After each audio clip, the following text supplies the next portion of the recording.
waaw Mor fii yaa dama kii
wala Monsieur le maire Barthélémy Dias mooy nii ci yoonu tribunal de Dakar fas yéene jiitu doomu ndeyam Ousmane Sonko parce que ñëpp xam nañ lu ñu bëgg gars yi lu ñu fas yéene def mooy jàpp Ousmane Sonko dugal ko ci fourgon bi yóbbu ko ba ca tribunal ba.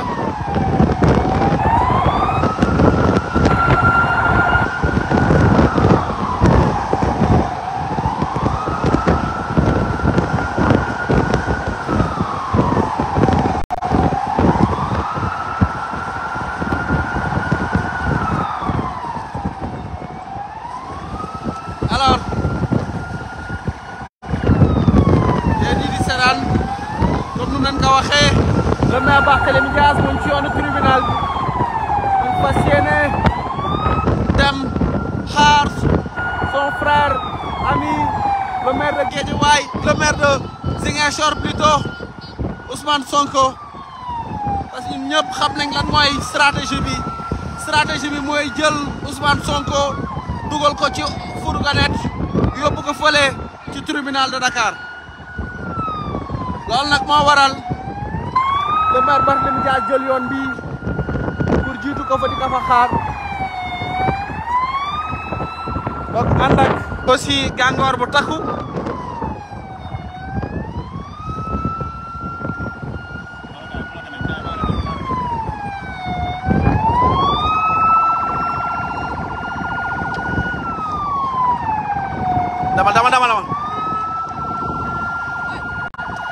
demal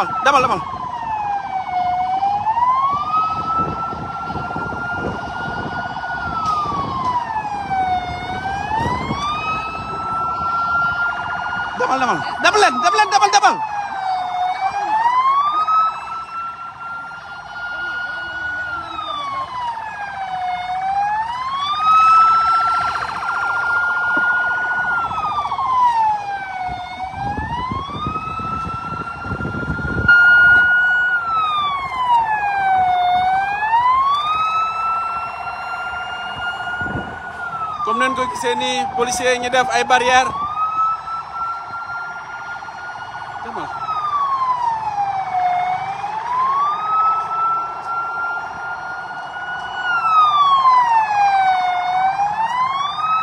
alors policiers yi ñu def barrière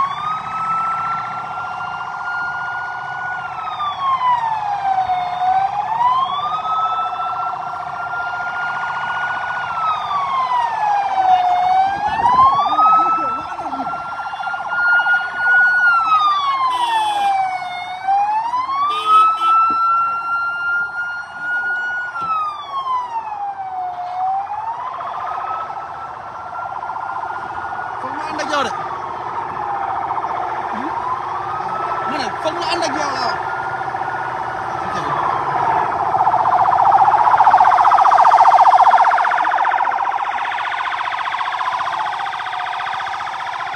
alors policiers yi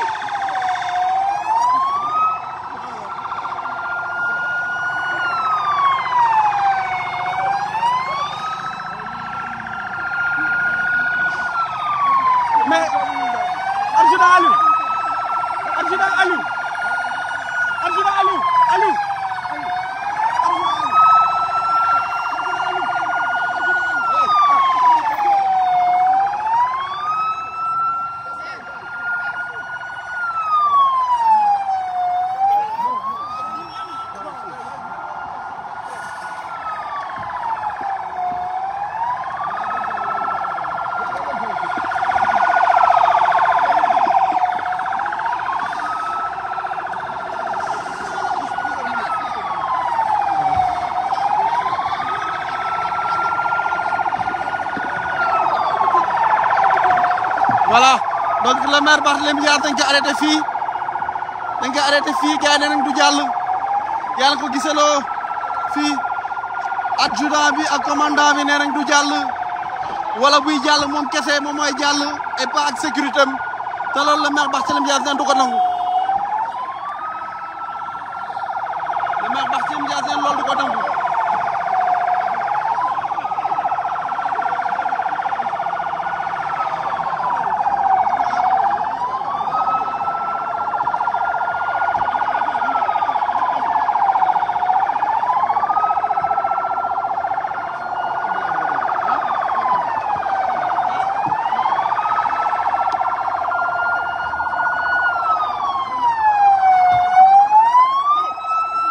Aliou Faye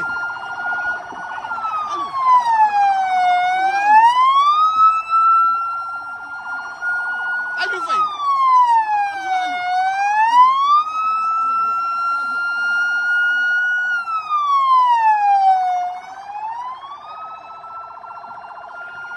non je gère sa sécurité adjudant man maa yor je gère sa communication mon adjudant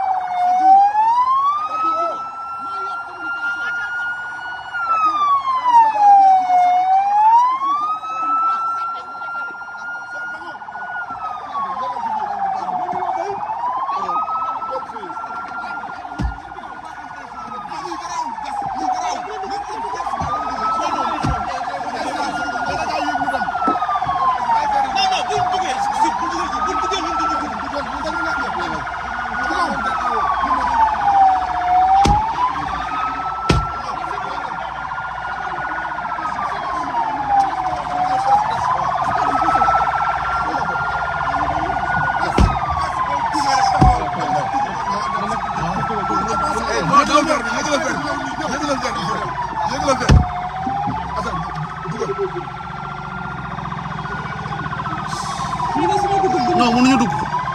dugg mais Ousmane bu duggee lii nan la def lii wala woy bu nangu loolu de Ousmane c'est ça bu nangu loolu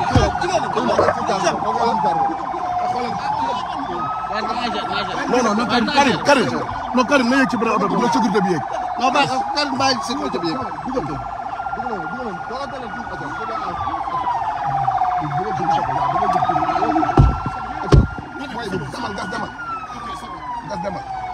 voilà donc le maire Barthélémy Dias finalement mujjee nañ ko bàyyi mu jàll donc ak sécurité am lu gars yi bëggoon moom mu jàll moom kese sécurité bi ne du ci dal fii dañuy ànd ak seen patron ba fu ñu jëm voilà. non nañ dañ bëgg a créer ci ginnaaw gars yi dugg nañ taxaw nii rek gars yi dañ dugg. merci papa gas papa ñëwul. doxal naa ko doxal rek ñëw doxal tëjal auto police boobu tëjal ndànk.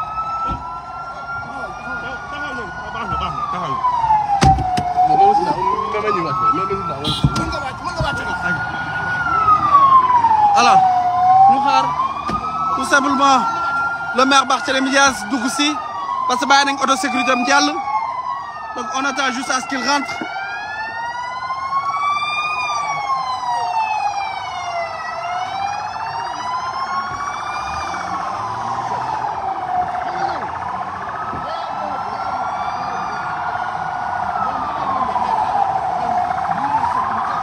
mooy nii donc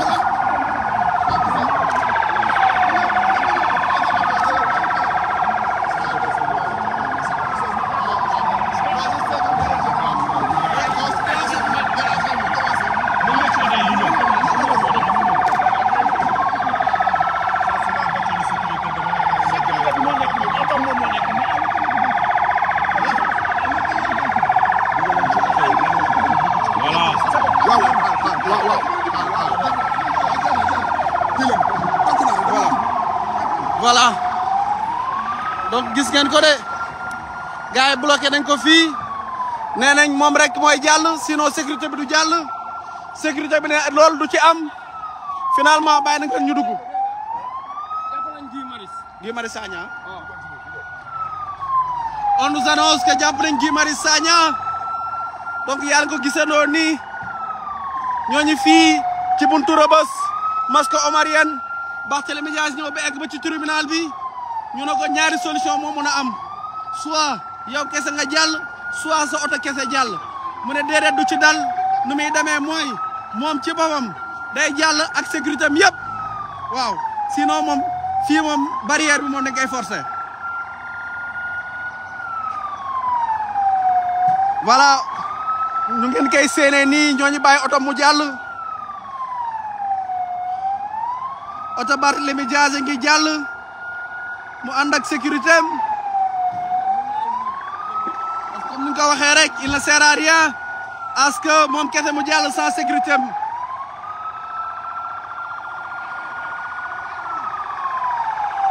voilà yàlla gisal seen bopp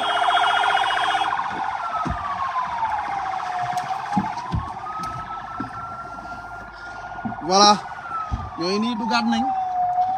finalement bàyyi nañ Barthélémy Dias jàll ak sécurité am avancé gas ndànk parce que ñu jëm tribunal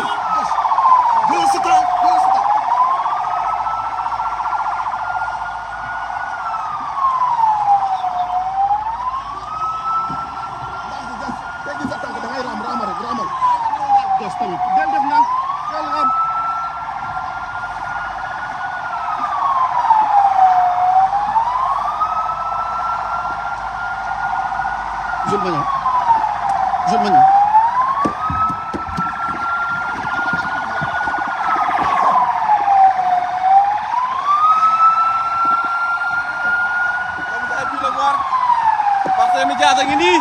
di egg si tribunal de Dakar donc mooy nii ci yoonu tribunal de Dakar waaw si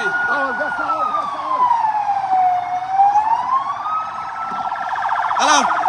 yaa ngi koy gisee nii Barthélémy Dias a ngi nii ci yoonu tribunal de Dakar fas yéene dem door nañu ay lacrymogène ci ginnaaw ay lacrymogène lañu door fële ci ginnaaw gis ngeen ko dara ci ginnaaw door nañu ay lacrymogène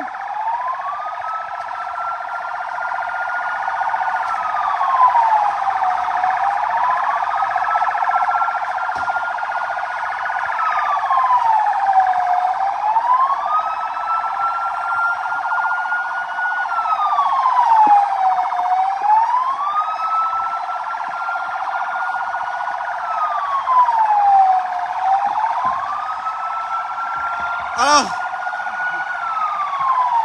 mooy nii ci biir otom fas yéene dugg biir tribunal de Dakar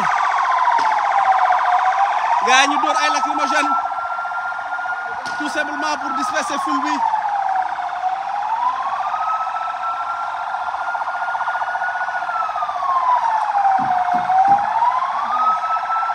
gis ngeen policier ngi di door ay lacrymogène simplement pour disperser foule bi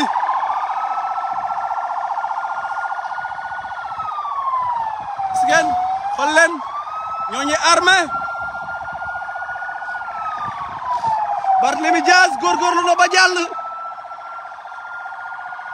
egsi fii ci tribunal yàlla nga koy séenee nii la prison de Rebeuss ñooñu seen beneen patrouille police di ñëw di topp convoi Barthélémy Dias qui a réussi tant bien que mal egsi fii ci tribunal de Dakar avec un dispositif sécuritaire impressionnant. Le maire Barthélémy Dias, comme à son habitude, a pu braver vents et marées pour arriver au tribunal de Dakar.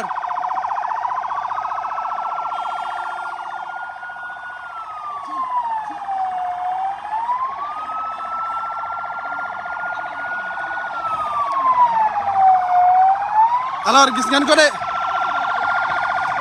ñooy nii di jub si tribunal de Dakar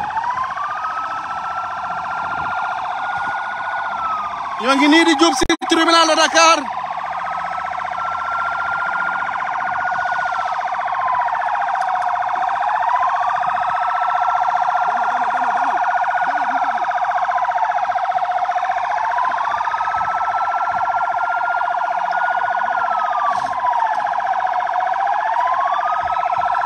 nañ ko de voilà ñooy ni jub si nañ buntu tribunal de Dakar gaa ngi armé donc gis ngeen ko voilà ils ont mis un dispositif sécuritaire impressionnant tout simplement pour permettre au maire Barthélémy Diaz bañ a jàll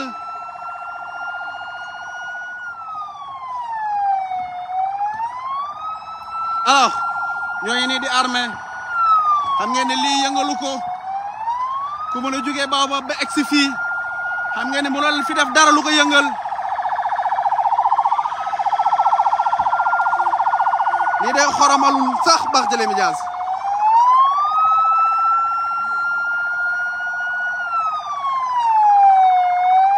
voilà on est devant le tribunal de Dakar le maire Barthélémy Diaz egsi na buntu tribunal de Dakar wàcc na ci otom nun koy gisee nii chemise bu nice bi blazer bi lunette yi mooy ndaanaan bi le grand maire de Dakar Barthélémy Diaz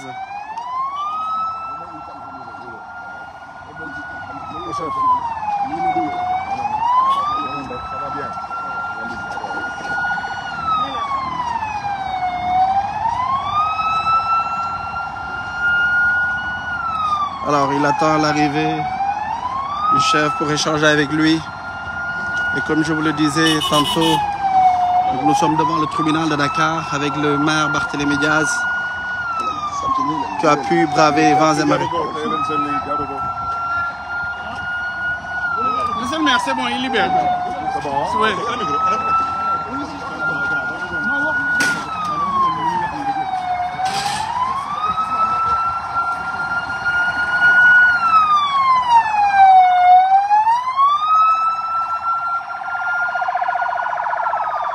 Alors ils sont libérés ubbi nañ bunt bi pour que Barthélémy Diaz mun a jàll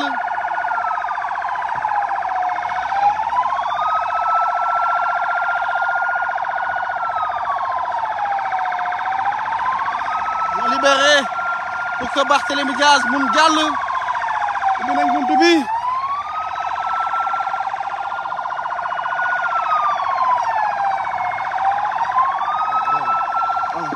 comme vous avez pu le voir bàyyi nañ Barthélémy Diaz jàll pour egg si tribunal de Dakar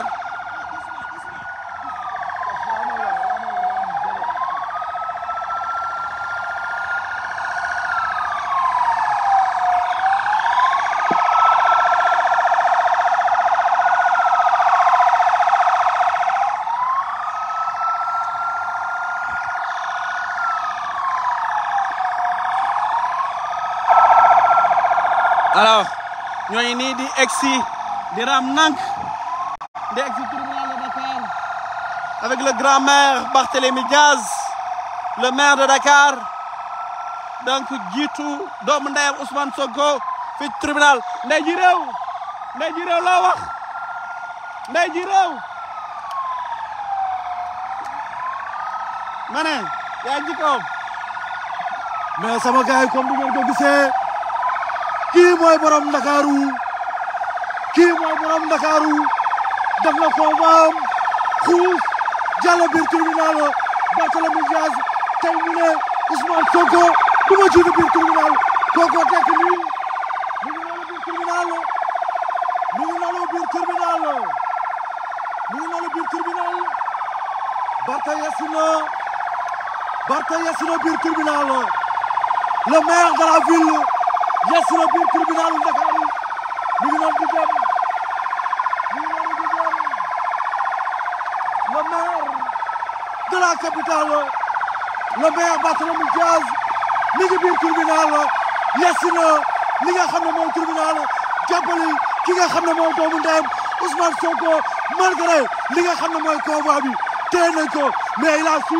résister Bartha a résisté pour franchir cette porte le maire a franchi cette porte mi ngi noonu di dox mi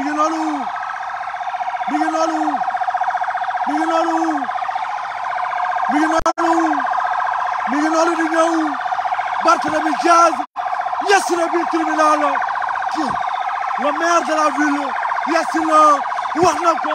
def na ko wax na ko jëfee na ko maire bee ngi dem di leen xamal ne Ousmane Sonko yegseegul waaye kii di Barthélémy Dias yegsi na fi nga xam ne mooy tribunal de Dakar gars nañ dem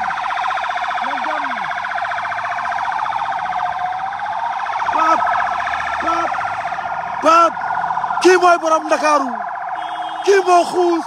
te kenn jàllewu ko borom Ndakaaru yegsi na biir tribunal malgré tentation yi def waaye il a su passer cette barrière waxoon na ko la fois passée nee na samay wax bareetul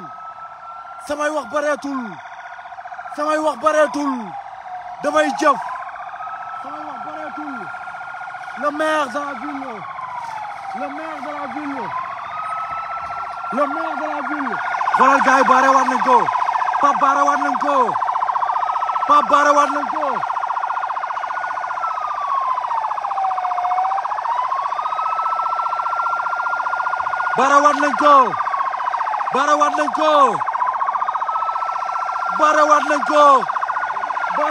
ko di leen wax ni jàmbaar jengoog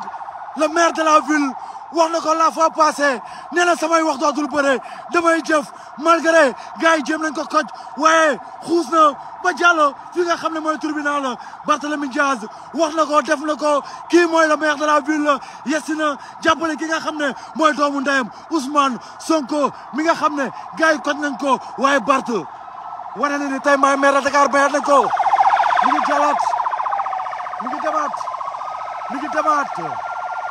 mi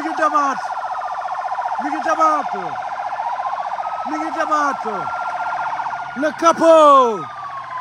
le capot le phénomène le Messi le Neymar il vient de franchir cette barrière de police pour atterrir dans ce tribunal Barth est là il est là il l'avait dit il est là il l'avait dit il est là il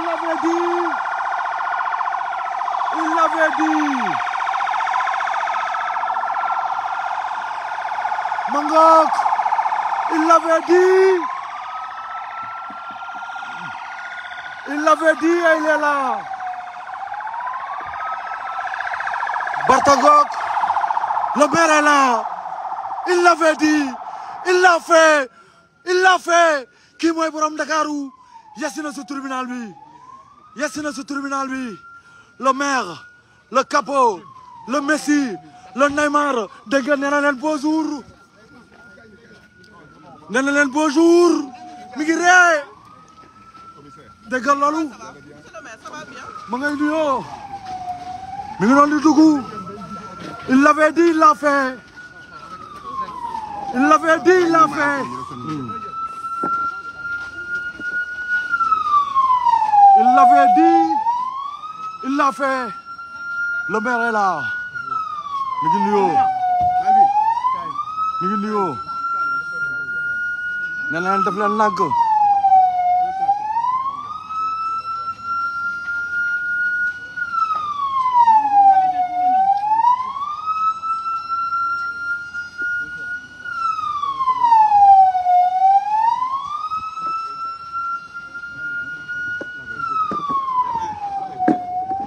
Thank you.